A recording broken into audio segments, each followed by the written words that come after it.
अस्सलाम वालेकुम student, financial accounting का हम लेक्चर 6 स्टार्ट करते हैं। इसमें मैं आपको बताऊंगी कि एंटिटी क्या होता है।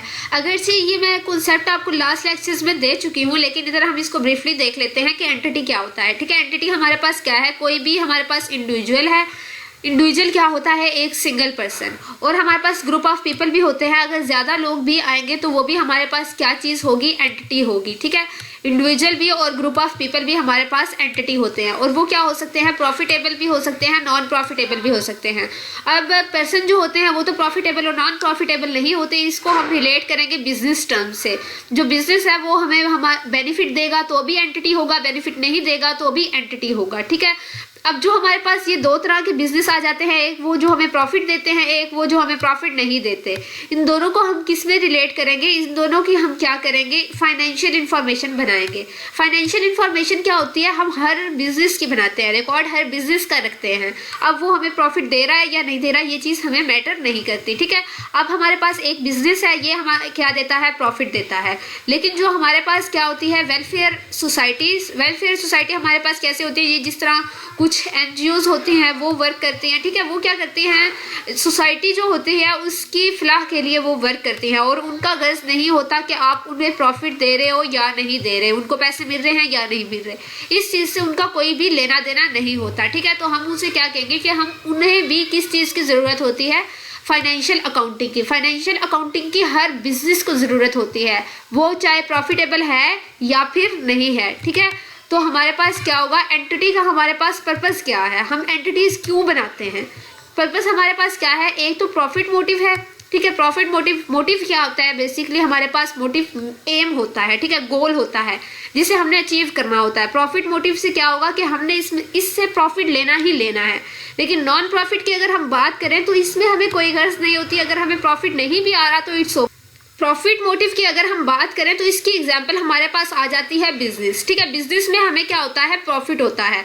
ये एक इकोनॉमिक एक्टिविटी है। इकोनॉमिक क्या है कि मनी से रिलेट कर रही है, इसमें मनी की इन्वॉल्वमेंट होती है। और इसमें हम क्या करते हैं कि अर्न करते हैं हम प्रॉफिट, बेनिफिट हम लेते हैं। पहले हम बिजनेस में इन्वेस्ट कर देते हैं और फिर हमें उससे क्या चाहिए होता है? प्रॉफिट चाहिए होता है। ठीक है, और फिर इसमें हम क्या करते हैं? अब वो जो बिजनेस है वो कौन चला रहा है? कोई भी ऑनर है उसका। ठीक है, एक बिजनेस है उसका, कोई भी ऑनर है वो उसे डील कर रहा है। और सारी की सारी जो भी प्रॉब्लम होंगी वो ऑनर के लिए ही होंगी। ठीक है, अब उस बिजनेस में लॉस हो रहा है या प्रॉफिट हो रहा है, उसका प्रॉब्लम किससे है? ऑनर से है। वो रिलेट किससे कर रही है? दोनों चीजें ऑनर से कर रही हैं। ठीक है, अब क्या करते हैं? हम अपना बिजनेस तो बना लेते हैं। ठीक है, फॉर एग्जाम्पल हमारे पास हम कोई अपनी शॉप बना लेते हैं। अब शॉप में उसमें हम क्या करेंगे? एम्प्लॉयज रख देंगे। ठीक है, अपना हमारा एक बिजनेस है। अब शॉप है, चाहे वो छोटी है तो हमारा बिजनेस ही, उसमें हम क्या करेंगे? एम्प्लॉयज को हायर कर लेंगे। ठीक है, एम्प्लॉयज रख लेंगे। अब हमने एम्प्लॉय के साथ डिसाइड किया हुआ है, उनके साथ हमने कॉन्ट्रैक्ट किया हुआ है कि हम उन्हें क्या करेंगे? मंथली सैलरी पे करेंगे। अब हमें अपनी जो शॉप है उसमें अगर हमें लॉस होता है तो भी हमें पे करना होगा एम्प्लॉयज को। अगर हमें प्रॉफिट होता है तो भी हमें एम्प्लॉयज को पे करना ही करना होगा। ठीक है, एम्प्लॉयज को इस चीज से कोई कंसर्न नहीं है कि हमें बिजनेस में हमारे में लॉस है या प्रॉफिट है, उन्हें अपनी सैलरी चाहिए ही चाहिए। ठीक है, अब हमारे बिजनेस में अगर हमें रिस्क है, ठीक है, हमें लॉस आ रहा है या हमें कोई चैलेंज को फेस करना पड़ रहा है, वो सारी किसकी रिस्पॉन्सिबिलिटी है? ऑनर की। ठीक है, ऑनर उसे डील कर रहा है। और अगर हमें रिवॉर्ड मिल रहा है, अगर हमें न्यू आ गई है, हमारे पास कोई नई चीज आ गई है या हमें कोई बेनिफिट मिल रहा है, वो सारी की सारी चीजें किससे रिलेट करेंगी? ऑनर से।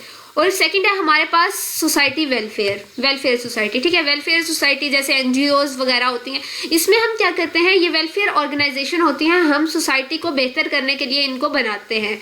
इसमें हमारे पास कोई भी प्रॉफिट नहीं होता, इसमें वॉलंटियर्स होते हैं हमारे पास। अब इसमें हमारे पास क्या थे? एम्प्लॉयज थे। वॉलंटियर्स क्या होते हैं? रजाकार होते हैं। इन्हें हम पे नहीं करते और ये बगैर पेमेंट लिए हमें काम करते हैं और ये खुद आते हैं। ठीक है, हम हायर नहीं करते, हम किसी को भी फोर्सफुली नहीं ला सकते वॉलंटियर में। जो अपनी मर्जी से वॉलंटियर करना चाहे हम सिर्फ उन्हें ही लेते हैं। हम मतलब वेलफेयर सोसाइटीज जो होती हैं वो सिर्फ उन्हें ही हायर करती हैं। और इनका मोटिव क्या होता है? इनका गोल क्या होता है? कि ये दूसरों की हेल्प करें। सिर्फ ये बाकी जो सोसाइटी में लोग होते हैं उनकी हेल्प करने के लिए ये सोसाइटीज बनाई जाती हैं, ठीक है। इनका और कोई भी मकसद नहीं होता। नेक्स्ट हमारे पास आता है सेपरेट एंटिटी कॉन्सेप्ट, ठीक है। सेपरेट एंटिटी कॉन्सेप्ट में हमारे पास क्या है, कौन कौन सी एंटिटीज सेपरेट है। अब हमने पीछे बात की एक बिजनेस की, ठीक है। बिजनेस है और उसका ऑनर है, लेकिन अब वो जो बिजनेस है और जो ऑनर है ये दोनों क्या है, सेपरेट एंटिटीज हैं। बिजनेस जो है उसकी अपनी एक पहचान है, उसका अपना एक नाम है, ठीक है। ऑनर के बगैर भी वो बिजनेस बिजनेस ही होगा, उसकी पहचान वो ही रहेगी। अब ऑनर है, ऑनर हमारे पास क्या है, अगर वो बिजनेस नहीं करता वो ऑनर, ठीक है, अगर वो सिंपल एक पर्सन है तो उसका एक अपना नाम है, एक अपनी पहचान है, उसकी अपनी आइडेंटिटी है बिजनेस के बगैर भी। तो जिस भी चीज की अपनी आइडेंटिटी होती है उसको हम क्या कहते हैं कि ये हमारे पास एंटिटी आती है, ठीक है। अब यहाँ पे बिजनेस भी एक एंटिटी है और ऑनर भी एक एंटिटी है, ठीक है। अब वो क्या कहता है कि अगर हम अकाउंटिंग पर्पज के रिलेटेड बात करें तो बिजनेस हमारे पास सेपरेट एंटिटी है, आइडेंटिटी है, और ऑनर हमारे पास सेपरेट आइडेंटिटी है। ये हमारे पास किस चीज का कॉन्सेप्ट है, सेपरेट एंटिटी का कॉन्सेप्ट, ठीक है। नेक्स्ट हम क्या कर लेते हैं, हम कुछ एग्जांपल्स कर लेते हैं इसके रिलेटेड कि हमारे पास क्या चीज बिजनेस एंटिटी में आती है और क्या चीज हमारे पास बिजनेस एंटिटी में नहीं आती। इसमें हम फर्स्ट क्या देखेंगे कि cash invested as capital of the business by the owner. अब क्या किया, ऑनर ने बिजनेस के लिए कैश क्या की, पे कर दी, ठीक है, इन्वेस्ट कर दी उसने। तो ये हमारे पास बिजनेस एंटिटी में इन्वॉल्वमेंट है, ठीक है। ऑनर भी आ रहा है इसमें, हमारे पास बिजनेस भी आ रहा है, और उसने कैश जो इन्वेस्ट की है वो बिजनेस के कैपिटल के लिए किया है, ठीक है। बिजनेस की जो भी जरूरियात थी उसके लिए उसने इन्वेस्ट की। तो ये हमारे पास क्या होगा, एंटिटी में, बिजनेस एंटिटी में ये आएगा। सेकंड में हमारे पास क्या कर रहा है, ऑनर है, उसने एक मोटर कार बाय की है अपने पर्सनल यूज के लिए, ठीक है। अब उसने पर्सनल यूज के लिए बाय की है, इससे उसके बिजनेस का कोई भी लेना देना नहीं है, ठीक है। और वो इसको क्या करेगा, अपने पर्सनल बैंक अकाउंट से पे करेगा। अब उसने अपने पर्सनल यूज के लिए ली तो उसने कौन सा अकाउंट यूज किया, अपना पर्सनल अकाउंट यूज किया, उसने बिजनेस का अकाउंट यूज नहीं किया। तो ये चीज हमारे पास जो बिजनेस एंटिटी होगी उससे रिलेट नहीं कर रही, तो ये हमारे पास बिजनेस एंटिटी की बुक में हम इसको नहीं लिखेंगे, ठीक है। ये हम क्या देख रहे हैं, हम देख ये रहे हैं कि कौन सी चीज हम अकाउंटिंग बुक में लिखेंगे। और अकाउंटिंग बुक किसकी होती है, किसी भी बिजनेस की। हम बिजनेस की अकाउंटिंग बुक में कौन कौन सी एंट्रीज करेंगे, फर्स्ट वाली एंट्री हम बिजनेस की अकाउंटिंग बुक में करेंगे, क्यों, क्योंकि वो रिलेट कर रही है बिजनेस से। सेकंड जो हमारे पास है वो हमारे पास एंटिटी रिलेट नहीं कर रही बिजनेस से, तो हम इसको बिजनेस की अकाउंटिंग जो हमारे पास बुक होगी उसमें नहीं लिखेंगे। थर्ड में हमारे पास वो क्या कह रहा है कि ऑनर ने क्या किया, यूज किया part of residential building for the business, ठीक है।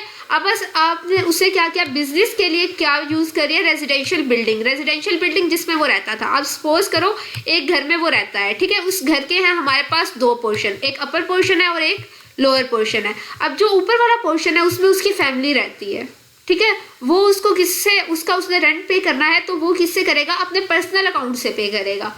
और सेकंड पे जो लोअर है हमारे पास पोर्शन, उसमें क्या है, उसका बिजनेस है। अब जो उस पोर्शन के लिए वो रेंट पे करेगा वो उसके लिए क्या यूज करेगा, बिजनेस बैंक अकाउंट यूज करेगा।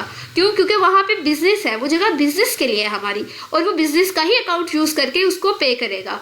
तो ये चीज बिजनेस से रिलेट कर रही है, तो इसकी जो अब बिजनेस बैंक के अकाउंट में से गए हैं ये पैसे, तो इसकी चीज हम क्या करेंगे, अपनी अकाउंटिंग बुक में लिख देंगे कि भाई ये भी हमारे बिजनेस में से इधर से हमने एक्सपेंस किया है, ठीक है। ये हमारी एक्सपेंसेस में ये चीज आ जाएगी। फोर्थ में क्या आ जाएगा, owner took loan for his daughter's marriage from a friend, ठीक है। अब क्या है, ऑनर है जो हमारा बिजनेस का, उसकी बेटी की शादी आ गई है। अब वो बेटी की शादी के लिए अपने फ्रेंड से क्या कर रहा है, लोन ले रहा है। नन ऑफ बिजनेस कंसर्न, इससे बिजनेस का कोई लेना देना नहीं है, ठीक है। वो अपनी बेटी की शादी कर रहा है या नहीं कर रहा, लोन ले रहा है या नहीं ले रहा, इससे बिजनेस की कोई भी इन्वॉल्वमेंट नहीं है। फिफ्थ पे हमारे पास आता है, वो क्या कर रहा है, गुड्स ले रहा है अपने बिजनेस के लिए फॉर ट्रेडिंग। ट्रेडिंग हमारे पास क्या है, लेना देना, यानी कि तिजारत के लिए वो क्या कर रहा है, कुछ गुड्स उसने बाय की हैं अपने बिजनेस के लिए। अब तो वो तो उसने बाय कर ली, लेकिन ऑनर ने क्या किया, एक उसने इधर प्रॉब्लम क्रिएट कर दी। उसने वो गुड जो थी, जो बिजनेस के लिए ली थी, वो उसने अपने पर्सनल यूज के लिए यूज कर ली, ठीक है। फॉर एग्जाम्पल एक उसने लैपटॉप लिया है अपने बिजनेस के लिए कि मैं बिजनेस ऑफिस में बिजनेस से रिलेटेड जो भी काम होगा उसकी सारी एंट्रीज करूंगा इस लैपटॉप पे। अब उसने उस लैपटॉप को क्या किया, अपने लिए यूज कर लिया, उसने अपने किसी बच्चे को दे दिया या उसने अपनी ही पर्सनल यूज के लिए उसको रख लिया। अब वो जो चीज होगी वो बिजनेस से रिलेट तो कर रही है, लेकिन उसने क्या किया, अपने पर्सनल यूज के लिए रख लिया। पर्सनल यूज के लिए रख लिया मतलब इसमें क्या हुआ, बिजनेस को नुकसान हुआ, लेकिन बिजनेस की चीज यूज तो हुई है ना।